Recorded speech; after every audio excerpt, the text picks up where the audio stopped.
They risked their lives serving our country in Iraq and Afghanistan, but they never expected that one of the biggest dangers would be not from the enemy, but from right on base, exposure to burn pits. It's being called the new Agent Orange, and tonight you'll meet a woman now serving with Jacksonville's 125th Fighter Wing of the Florida Air National Guard, serving while struggling to get answers, to get a diagnosis, to get treatment, not knowing what is next, and she's not alone.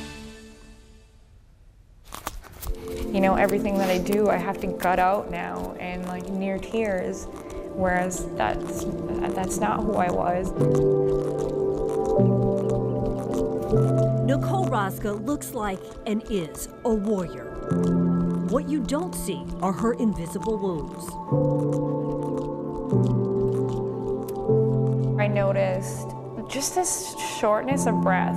The doctors were like, we can't really find anything. 2 months after returning from a tour in Balad, Iraq, Technical Sergeant Raska realized something wasn't right. That was 2009. Since then, she says her health problems have only gotten worse. One doctor after another, trying to figure out why I have the shortness of breath, then I have this GI distress, then that leads into a systemic response, like my body, everything just like hurts. She describes the box of medical records she's acquired over the past decade as the size of a treasure chest, and still no answers. I had to quit a couple different jobs because I couldn't function. Like thousands of other service members and veterans, she believes the source of her suffering began on the ground in Iraq.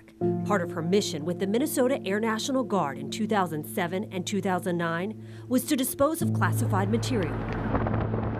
So one of my jobs was literally being at the edge of the burn pit and burning these pubs.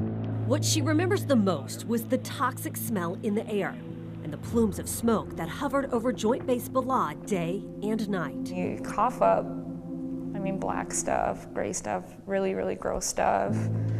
But I didn't have a choice. Like it was there. I wasn't gonna escape it. Nobody was escaping that. Retired Lieutenant Colonel Daniel Brewer was tasked with assessing the base and burn pits as an environmental engineer for U.S. Central Command in Iraq and Afghanistan. There he goes. He raised concerns about them in 2005 before Raska ever deployed. Fumes and the smoke coming off this is going across the base, and they're burning all the really, really bad stuff at night so you can't see. That's when people were sleeping. And so they're breathing these fumes all night long, and they don't even know it. The Department of Defense admits open-air burn pits have been used to burn everything from chemicals to paint, plastics, petroleum products, even medical and human waste, often ignited with jet fuel. The DoD says they're still used as a short-term solution during contingency operations when no alternative is feasible.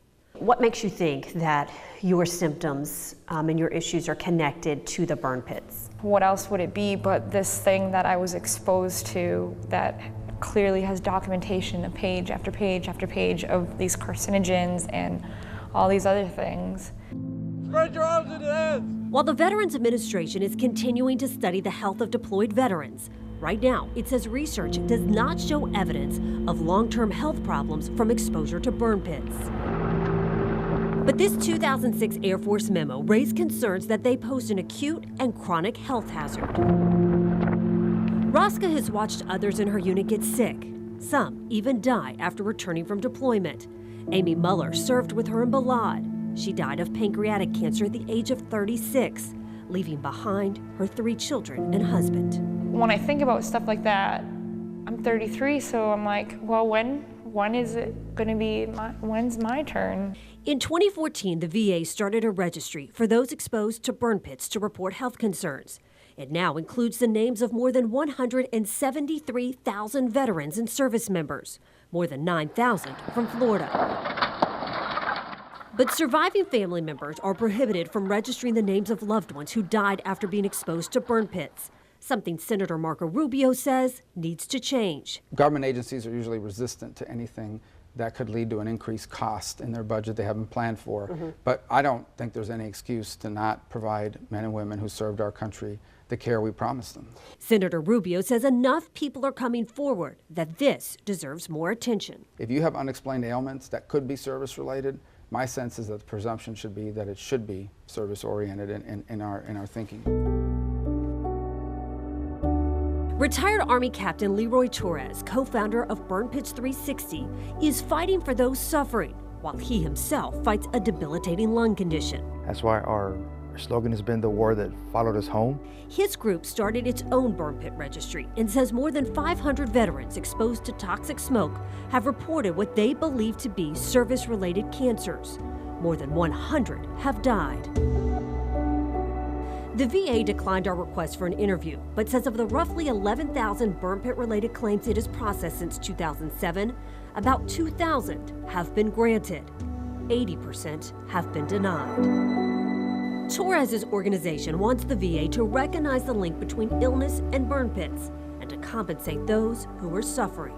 Deny, deny, deny. This is no different than what they did for years with Agent Orange.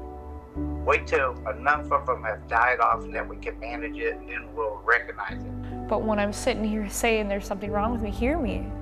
Let's do something about it. Because I'm not the only one. Like, I feel like we are owed that.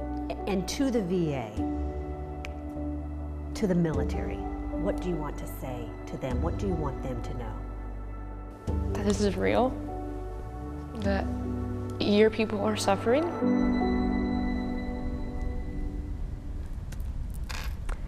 And today, Burn Pits 360 hosted a congressional briefing in Washington, D.C. They brought together a panel of medical and legal experts to talk about the path forward. And right now, there are several pieces of legislation related to burn pits that are before Congress. One of them would allow family members of a deceased veteran to add their name to the VA's burn pit registry.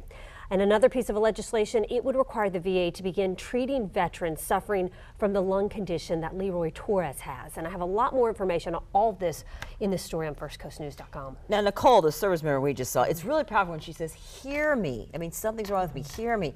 And she's overseas now, right? She is continuing to serve. She actually just deployed for her 4th time. So she's serving as we speak. And you know what really stood out to me as I was covering the story is that Nicole and all the veterans that I spoke with say they'd do it all over again. They'd serve all over again despite knowing the outcome because that is how much they love our country. Yes, that deep commitment, that patriotism. Yeah. Sure is.